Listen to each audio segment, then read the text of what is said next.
we need to stop needing to fit in. I think that that's been always the reason why the population, which is always the majority, why the population of the majority always gets manipulated, abused, used, sent off to war, etc. Because the majority of people adhere to groupthink, are afraid of authority, and don't challenge authority out of fear of either being humiliated, ridiculed, or obviously jailed or murdered. And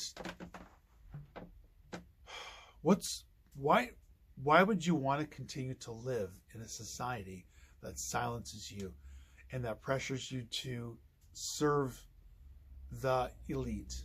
But this is historically with all civilizations, all societies. I mean, I'm not saying all because I don't know, but most have been guilty of that. We just relinquish our ability to think critically.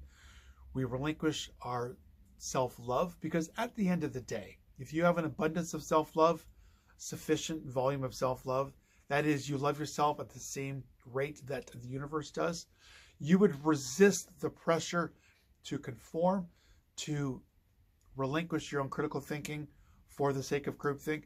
You would resist the temptation to virtue signal, to just do as everyone else does, to be in style, to be fashionable, to be acceptable, and you would challenge authority. But that's always the minority. Whoever finds themselves with abundant self-love and with the confidence to resist authority, to buck the system, to buck the trends, to be the one different person in the room or in society, in the family, that is a minority. And unfortunately, that's why we are where we are. I mentioned this in a previous podcast, but it can't be repeated enough, because we have to see ourselves as partly responsible for the global collective situation that we eternally find ourselves in. And that's complaining about the leaders, complaining about the politicians, and yet not really changing and not raising our kids to be challengers either. We raise our kids to fit in, to look good, to be accepted. We raise our kids not to challenge the teacher or challenge the priest or challenge the coach or challenge authority. We raise our kids also to be equally obedient so that they can just get along and be approved and jump through all the hoops in order to get the job, get the house, get the car, get the spouse, get the phone, get the computer, get the raise, get the promotion. So we're all guilty of this fear of what other people think, so that we just look acceptable in society, and we pressure our kids that way too. So it's to our detriment. If humanity falls, it won't be at the hands of the people. It'll be at the hands of the leaders, enabled by the people. So ultimately, yeah, I guess it is at the hands of the people. And it's time in our evolution as a civilization to begin to think for ourselves. It's the most liberating, growth-inducing activity, is to think for yourself. To not just buy in just for the sake of buying in and being accepted. And the best way to begin thinking for yourself is to begin to write, because we typically just think on the surface and we repeat a lot of the same thoughts, or we borrow thoughts, hence groupthink, without putting any additional thought into anything. We're just told, you should think this about this issue, you should think that about that. This should be your outlook, this should be your philosophy, this should be your belief system. Whether it's a religion or a belief about any other reality. And we're not encouraged to write thoughts. When we write, we uncover the surface thoughts and we go deeper and we come to our own nuggets of truth. And there's nothing more satisfying. There's nothing more fulfilling, nothing more meaningful, and nothing more incumbent upon us as free-thinking individuals to do, is to cultivate our own outlooks, belief systems, religions, ways of being, because each of us has a different journey. So no one else can teach us, or no one else can tell us how to think or how to approach a situation, an issue, an outlook, etc. So it's incumbent upon us to write. We have the ability to think, to write, and thereby cultivate our own outlooks and philosophies, and ultimately resist the pressure to conform, believe in, vote for all the same bullshit. We always follow people who ultimately are corruptible and are actually not doing things in our best interest. So that's the double negative. Not only are we not thinking for ourselves, we're letting people who are untrustworthy and corrupted think for us and tell us how to think and who to vote for and what to believe on all kinds of issues.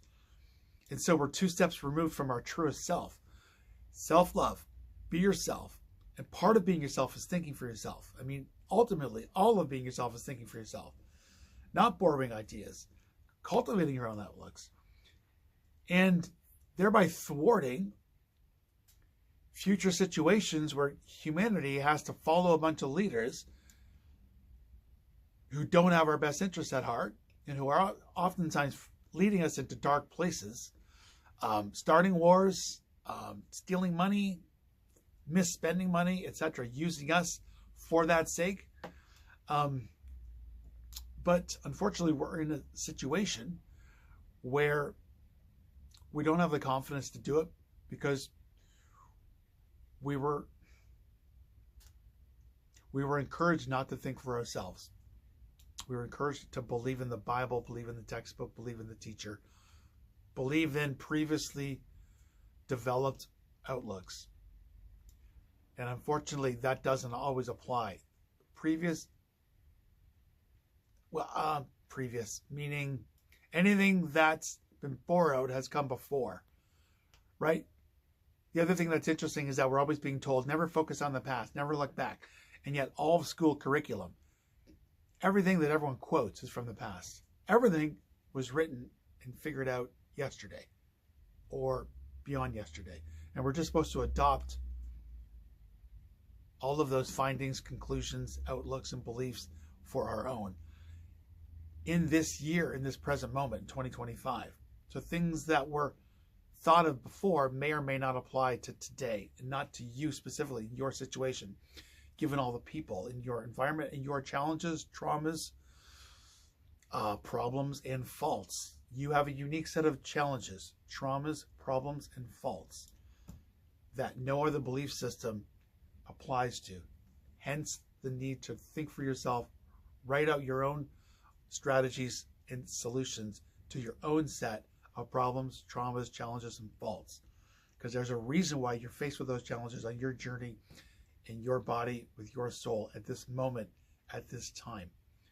And it's to cultivate your own way through, and thereby be constructive and plot a new plot a new path and be a leader.